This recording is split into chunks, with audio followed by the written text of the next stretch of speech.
Dalen, can you just walk us through that last possession where first you get your dunk and then a key stop with the double team there at the end?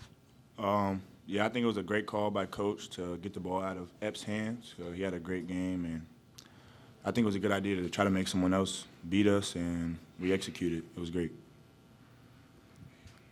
Desmond, what was the key to you guys in the second half? You guys were down 12 and you really struggled rebounding the ball tonight, but what was the key for you guys in that comeback effort? Just to keep playing hard. They was the hard-playing team in most of the first half, so we just locked in on boxing out, carving out. Even if we don't get it, we just got to make sure our man doesn't get it and continue to trust our offense. Georgetown had like a weird style with how they play defense. They would be in zone for the first 3 passes, and then they would switch to man, and then they would press a little bit. They were just all over the place. But we trusted Coach Miller, we trusted our offense, and we settled down a little bit. Quincy, how much fun is a game like that where it's just back and forth and it comes down to the wire like that? It's fun because we won. I definitely start with that.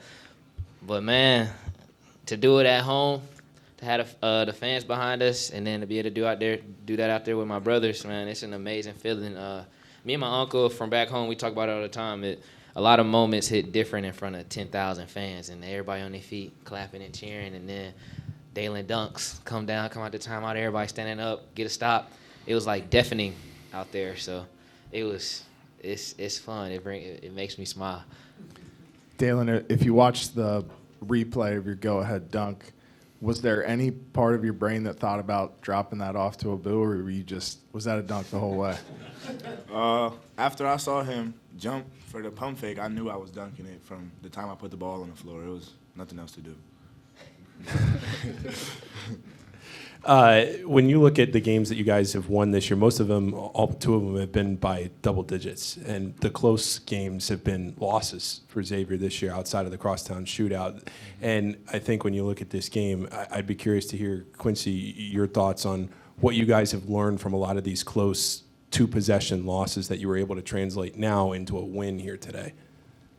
We just stand connected. And then when it gets tight, to make sure we locked in on stops, make sure we blocking out, and to forget what happened earlier in the game. Like earlier in the game, we were struggling getting a defensive rebound to close out a possession, but when we really needed it, everybody was down there blocking out, tipping the ball. Boo get it. He trying to strangle it away from 24. Dalen around. I'm near the free throw line. Just in case it goes long. Dez is around. It's more like we have to stay in the moment now, not worry about what happened 2 possessions ago or a what if, what if he makes a shot? What if he misses? It's more like, okay, let's just stay in the moment. So just staying connected and staying in the moment.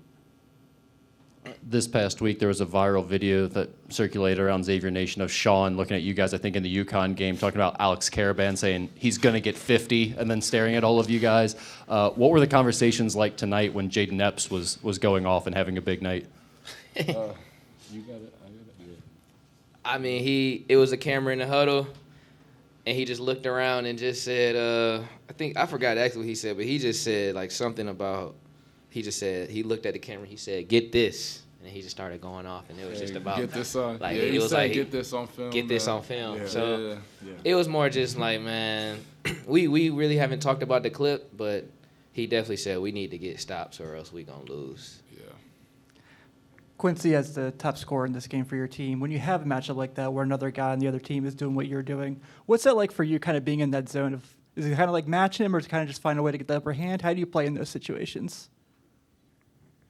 I mean, it's fun to match, but when he's the reason they winning, it's like I need to get a stop. I give him a lot of credit for the game he had Jay Heath, but I mean, as like an individual, it's fun like going back and forth, but as a team, it's like, I definitely was more concerned about the win for sure. I knew he was doing a good job scoring, and I knew I had to pick it up on defense, but, I was definitely way more concerned about the win.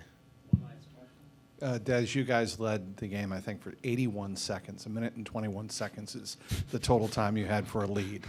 What kind of mountain did it feel like climbing throughout the game when they led, for double digits, or you'd make a run and they'd come back and answer? Mm-hmm. It was definitely a big mountain, but, once we started honing in on defense and, getting the 50-50 balls, making the right small plays and stuff, we was crawling up that mountain fast. So, with us, it was the little things that we had to do better, like rebounding, getting 50-50 balls, being in gaps and help and stuff. And then, our offense just came with the flow. We had I think we had a good amount of transition points.